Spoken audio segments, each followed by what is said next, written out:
So the Cultural Revolution generation, I think, a lot of people suffered horrendously, including Xi Jinping himself. But then basically you have two types of lessons that people drew from it. So the first lesson is like, the party's too dictatorial, China needs to liberalize and so on and so forth. But apparently for Xi Jinping himself and others like him, the lesson was just don't be on the losing side. In any political struggle, make sure you're on the winning side, because if you're on the winning side, then you can do terrible things to your enemies. So that apparently is the lesson that he learned. And he basically honed his skills and built his coalitions for the time that he would take over high-level positions in the party for decades. So if you look at the data, when he was in Fujian province, he spent an inordinate amount of time hanging out with military officers back in the 1980s. And then you're like, well, why did he bother to do that? Most local officials, they don't do that. I mean, the military is there. You need to be nice to them and all this stuff. But he built a dormitory for them. He even joined a unit of anti-aircraft regiment.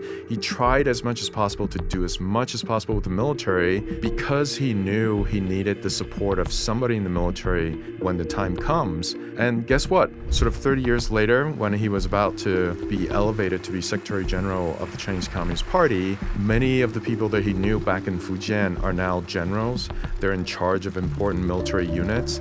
And once he came to power, then he really promoted some of these people. But then lately, of course, he's purging some of these people, which is really interesting.